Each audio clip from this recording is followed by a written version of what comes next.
I timed it for once. There we go. You got it. I know. I did it. For the first time. It's a big win. Welcome, everybody, to a very spooky edition of Get Energized.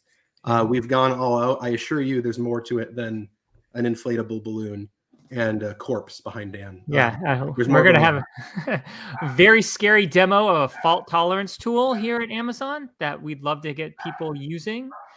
Also, don't be leaning too close into your screen. We have a bunch of jump scares in our show today, so it's a little different. Warned, it's not for the faint of heart.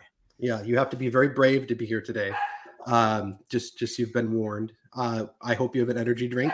Dan, what is your energy drink today? I am ginger lime caffeinated water. Okay, I'm gonna try to let you guess. Again, I'm cheating. So it was matcha last time, which I think was cheating. This one's really cheating, but take a guess if you had to guess.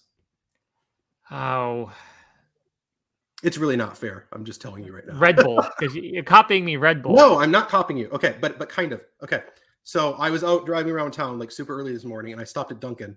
They just dump a can of Monster out. They dump a can of Monster out, and then they put a scoop of like flavor in it. So this is raspberry energy punch. It's cheating, but incredible. You buy Monster juice now. Like this is news for me, but I'm jazzed. I'm ready to go. Everybody who's here, welcome in. I don't know if you have any Halloween plans, but we'd love to hear them. Type them in chat if you're curious.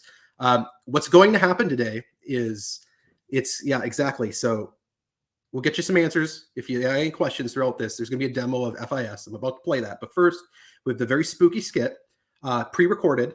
Okay, so it's this very special event here. We will be in chat. If you have a question, put it in. We'll answer it afterward. The very end, we're going to go live and cover a little bit more material. But with that said, I think we should just start the show. What do you think, Dan? I think it's good. Let's do it. Our costumes will be on in the show too. Yes, the costumes. Okay, so bear with me. We're going to disappear. I'm going to start the video, and hopefully you have a good fun time here. All right. And remember, you're warned, right? You've been warned. If you're looking too close to the screen, you will jump. Yeah.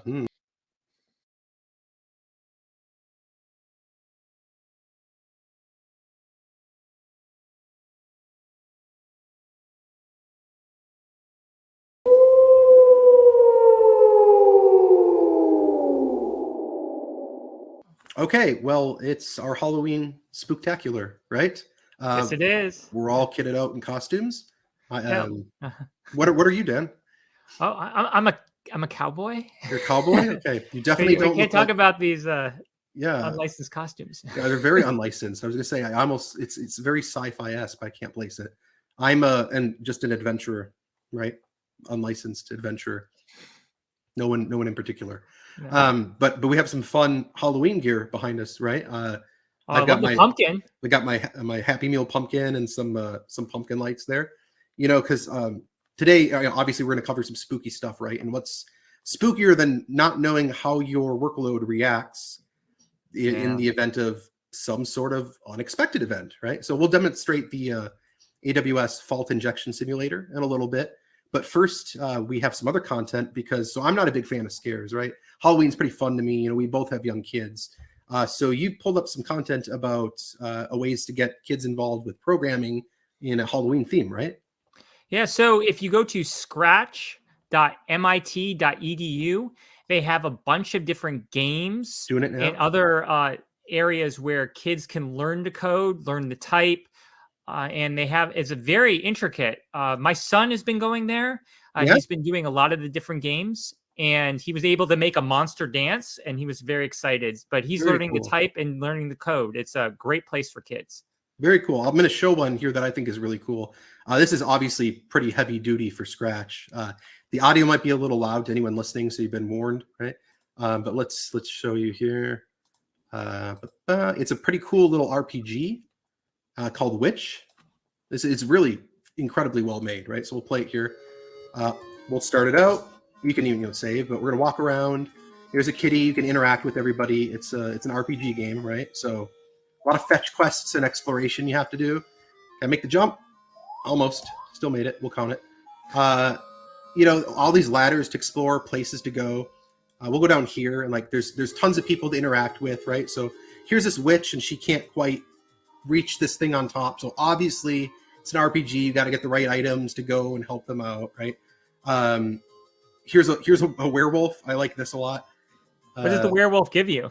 The werewolf gives you, well, you'll see what he gives you, but he has a friend that's a skeleton, and they've been building up ladders here. So he's going to give you a little item to bring back to the skeleton. So it's a bone, right? So anyways, I think this is awesome and really, really impressive for Scratch. Really, really impressive. But shows you what you can do. Like if your kids really get interested in here, you can build and do this kind of thing. I think that's fantastic. And, you know, let me stop the music. Music's cool, by the way, but we'll save that. But fun stuff to do, right? I thought that would be a good demo. It's great. Yeah. It's absolutely great. It's really nice. Dan, you got something in the corner that of your screen. Nope, the other side of the corner. Look, it's like a jack-o'-lantern kind of thing. Look. No, you missed. He's frozen. Okay. Are you there? Can you hear us? I have audio, don't I? Okay. Is he chat? Is he frozen? He looks frozen to me. Hold on. We use a tool to connect streams here sometimes. Hold on. Let me go over here. Get this going. This is the problem with these things. Like they work when they work, right? But then sometimes they don't. Right here. I think I have it. Yeah, okay. He's almost added back. Let's go over here and look and add him. Oh, what is this? I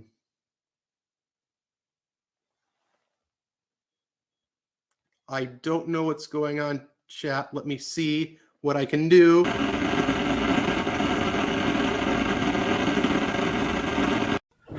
Whoa. Whoa, where am I? Wait a minute. This isn't my show. This isn't even my set. Anyway, since I have your attention on this spooky occasion, please join me, Rudy Chetty, for all things AWS on Twitch today at 3 to 4 p.m. PST. Hope to see you there.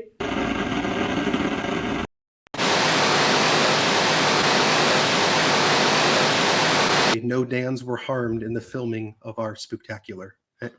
Very safe. So today, though, what we have is a pretty cool demo, in my opinion, here, because again, we've already alluded to this, but it's very spooky to not know what happens to your workload if something fails, because things fail all the time. Everything fails all the time, right? So what I'm going to demo is the fault injection simulator, and just kind of explain a very nice use case that you could do yourself very quickly, and give you some guidance on some other examples. So let me bring up my screen here. And I think this use case will be good for everybody who's watching this right now too, because it's a basic EC2 instance that we're using. Yep. So here's this is my spooky EC2 instance here, right? So it's a demo workload, and I have enabled enhanced monitoring on it. So if I were to click into this here, you know, if we go to actions, and ignore the under provision, it's because we've been stress testing this. But if we were to go to our alarms, right? So I have an alarm enabled on it, and we have higher sampling on it. So there's a CPU one here right now, and we'll make it refresh by doing this quickly. But as you can see, so I have it defined in CloudWatch on this, where we're going to see if it goes above 50% on the alarm for just, you know, even a minute here to send out this CloudWatch alarm. And in this particular case, you know, you can see we have a bit of history here already. It's because we were toying with this before filming right now. And that's a bit of an issue, right? You go above 50, something's going on with your EC2 instance. Is it not right size? Is there stress? Is there something going on with the application itself? Generally a good example metric, and that's why we're using this here today. So that's defined. And if we go into the actual fault injection simulator here, why is it not pulling up? We'll do this. And for everybody out there, we will give this link in the chat. Yep. Check chat. It'll be here for you. And this is a underutilized tool that we think is extremely valuable here at AWS. It is. So it's worth, before I even call that out, just to think of. So we're talking in the EC2 instances. You saw I had a really small micro. We're thinking about cost, even from a cost perspective here. Just look at the pricing to understand what's going on. But you have the ability to do a bunch of chaos engineering, and not a lot of companies think to do this all the time. It's really important. So in context of the well-architected framework, you also want to understand your resiliency, what happens if something fails. And so the way that it works, and the simplest one is actually on this page, but there's these things called actions, and we're going to run an action, which is stress testing the CPU. And that action, so think of a couple of these now, right? So if there's 2 of them and they run for 20 minutes, you got that 40 minutes. And then you run another action after it.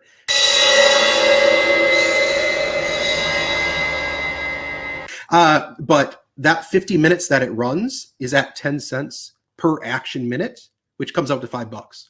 So we've worked with customers so many times to stop and think, when a workload goes down, everyone's paged.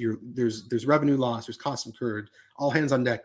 You're trying to figure it out. There's an inordinate amount of cost to that versus just, a $5 instance here of assessing and figuring out what went wrong and how would I engineer around this to make sure that it's okay if this fails. So that's why it's really cool and really powerful.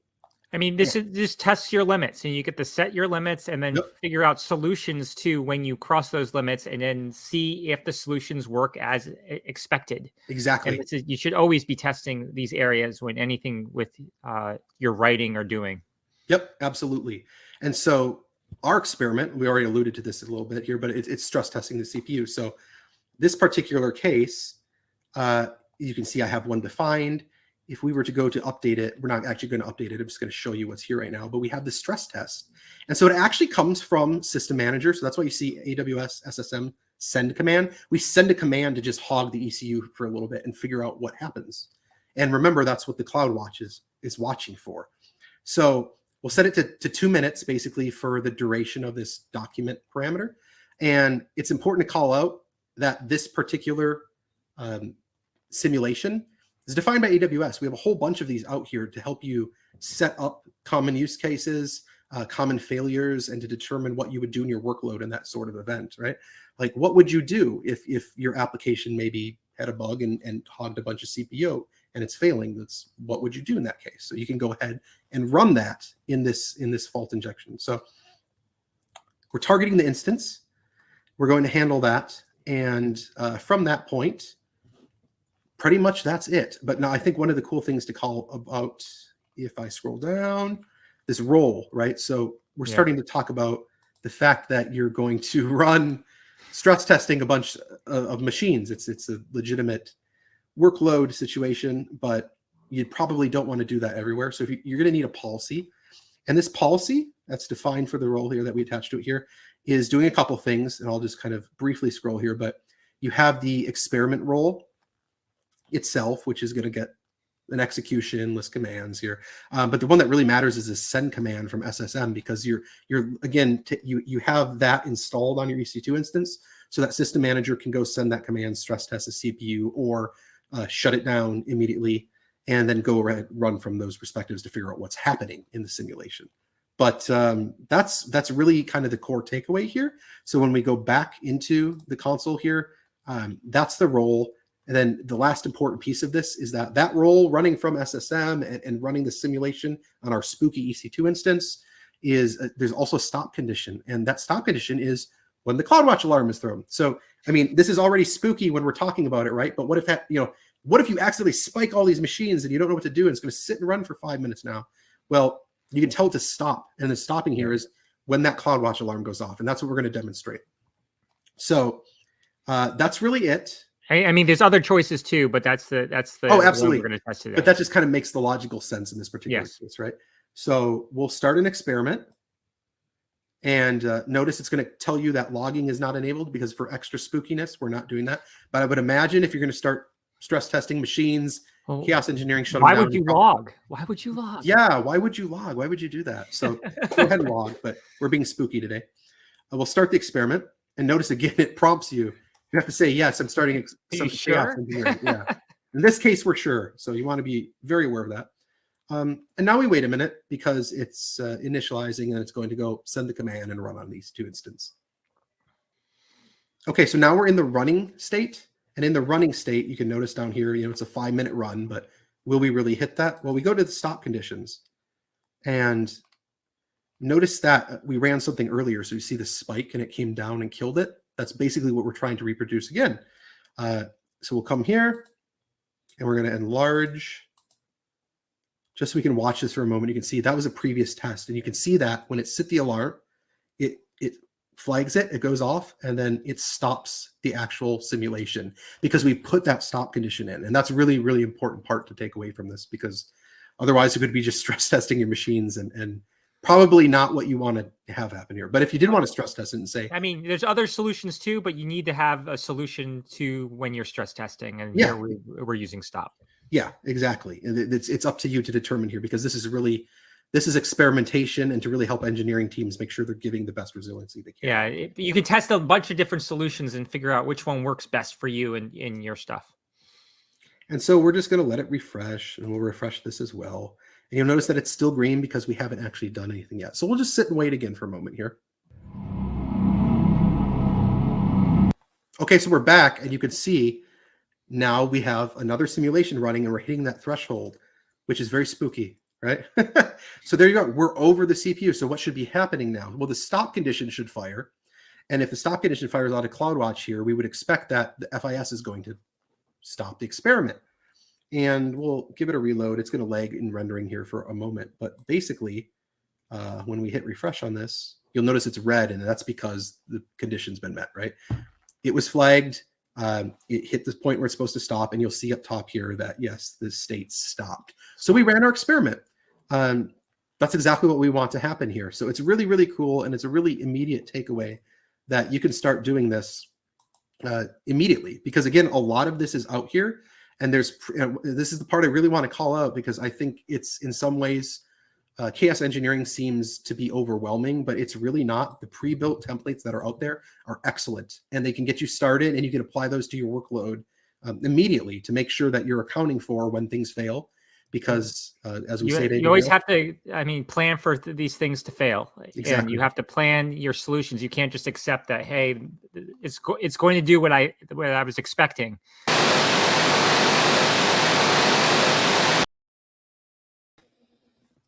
And myself back. Okay, there we go. And that is Spooktacular. I hope you enjoyed it. Yes, it was fun to make. We had a good time making that. Yeah, it was a lot of fun. Let me turn the sound down. I had to mess with settings to play it there, so it's all quiet. So okay, again, we touched on spooky and the fact we weren't logging and doing all the best practices. So there are a couple things I want to touch on before we go into some of the other deals. Yeah, it's daytime, and it's not as dark in here anymore. I still got the skeleton. I'm not saying we're Superman, but have you seen Superman around? Might be us. We're pretty fast. But there's a couple things to call out here. So one of the things about workloads, like what's the right workload? It's a good question. So what we demonstrated here is EC2 specific, right? And what is important to you is what do you need to apply chaos engineering to? So obviously EC2 workloads are really good examples here, because you can predefine and understand a lot of the times failover points or how we adjust load balancing. And in this particular case, it does take the SSM agent to be installed on it because we're messing with memory or CPU. But a lot of the fault injection simulator does not require agents. And so a lot of the times it's great for container workloads. There are really good cases where you fail over a database to see what happens.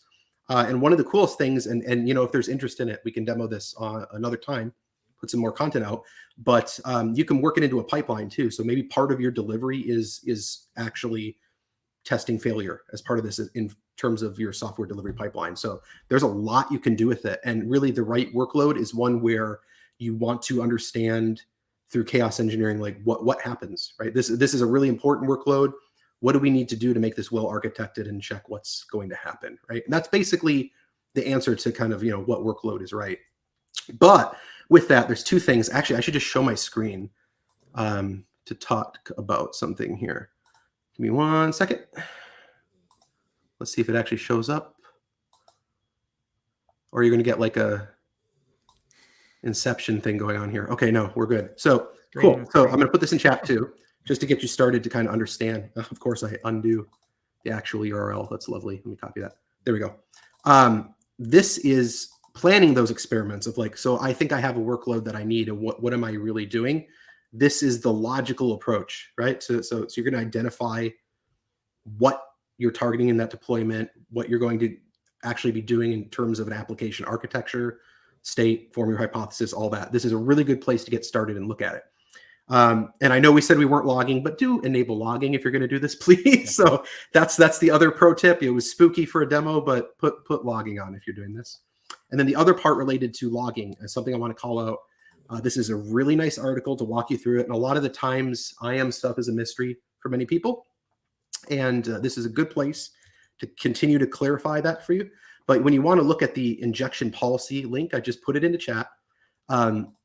There's something really important called the confused deputy problem, where basically you can kind of escalate permissions and do things you might not intend to do. Oh, it didn't go through in chat. Let's try this one more time. I swear I'm not spamming chat. Here, did it go through? Okay, that time I think it did. You often will place like a condition on FIS to do these actions in terms of like what is the account ID in the region, or even the individual experiments. You can lock these down because maybe you don't want everyone doing that, right? But there you go. That's the stuff I wanted to call out. I think, Dan, we had a couple more things we want to talk about, like what's going on with the mask, and I think that's relevant. If anyone wants that, so the mask is available. It is on Amazon, as most things are, or Glowy Zoe is where I got it. It works off your phone, so you can actually come up with a bunch of different pictures. You can have it actually have scroll words. You can design the way you want the mask to look by going through pixel by pixel. It's actually a very cool device. So you can look on Amazon Prime or go to Glowy Zoe to kind of get your mask. Yep, fun stuff. It's pretty cool. It's a good techie toy. I like to do that. You're new to AWS, suggest you learn. There's a lot of training. So actually, you know what I would tell you? There's a couple places to check, but one of the biggest here is, give me 1 second to pull this up. Have you heard of Skill Builder? Yeah, that's a good place. This is probably where I'm going to direct you to now. So there is tons of documentation, both, third party and our own, and we have just oodles of documentation. But this is a new learning hub that's been launched, and it's by our training and certification group. I'm actually involved in that too. I'm an SME, so I write questions and do some of the stuff involved on that. And this new site, we're constantly adding and working to this. The catalog of all the course content's being added to it. And there's a whole bunch of other material in there and quizzes and tests to kind of gauge your knowledge. And so, for instance, right now I'm working on one for cloud gaming technology, and we're writing quizzes and assessments for that. So this is a great place to start. There's more information than you can get through, I promise. So that's a great place to start and narrow down, and all other different things you could do. Yeah, and exactly. So there's excellent partner training. So this is like the first thing I'll just tell you about, but exactly, just to pay this up top here. There's actual certification paths you can follow. Also, Skills Builder will walk you through those. There's partner training, people who will host formal training, kind of guide you through this. That's excellent as well. We get a lot of success with that, with all kinds of people when they attend those. And then even just classroom training, if you want to see sessions that are available here. But do take a look at that. I would say that's the place to start on that. But it's a great question. Definitely take advantage of what's out there for you and kind of determine how you like to learn, right? I think that's a big part of it. It's fantastic. And you can actually search through on things that you want to focus on and do them. Yeah, it's really good. It's really good stuff. But that's the show for this week. And this was a lot of fun. So I hope everybody has a great Halloween. Yeah, explore it. Please do. And you know what I realized though? Did I put the link in? I did. Good. So take that link, save it. But that's the show. This is a lot of fun. Please hang out if you ever have suggestions. We look at LinkedIn a lot, Twitter. People post this info here. We'll follow. Thank you very much. Aaron S. Hunter, definitely worth your bookmark. Yeah, absolutely. Thanks. Appreciate it. Yeah, thank you very much. But bookmark Skills Builder too. That's very good. I refer to that thing all the time, and I write content for it. I mean, there's always something to learn. So it's great stuff. I mean, really, it is really great stuff. So, Dan, anything else, or do we sign off? Our Twitter handles. We just look at the official AWS. So we will be adding our own Twitter. I kept judging whether or not I wanted to get that involved because I know I'm going to end up talking all the time if I do it. But we are going to make Twitter. You know what I will drop in here as well? There's two places you can look. So if you look on the video page here, we have a collection of videos, and they're all ours of old shows, and we add to them. We look at comments and feedback. However you want to do that, let us know. Even if you want to just direct message. Yeah, it helps us build our shows in the future too. So all that stuff. Like Yeah, Hit us if up. Let us know. areas that are interesting for energy wise that you're interested in learning about, like that will drive what we do in future shows. And I just put this here, but I just added all these to YouTube last night. Somehow we have views. I didn't even tell people, so I don't know who's watching this.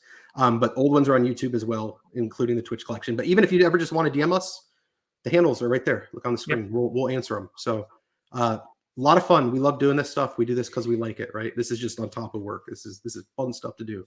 So anyways, we're going to sign off. And I already have Halloween candy that I'm going to raid. You missed it. You missed it. I wasn't even close. I hit like 3 in a row. I told you would miss it. He made it 3 times back to back off live Twitch stream here, and I said you wasted your shots, and there you go. I wasn't lined up. Next time, you'll have it next time. All right, everyone, take care. Have a good rest of your day. There's some other shows, content. Please check it out. You saw Rudy's ad. Check out Rudy's show. Yeah, check out Rudy's show. He's fantastic. 50 times better than we are. All right. So have fun. Watch that. All right. Take care. Bye.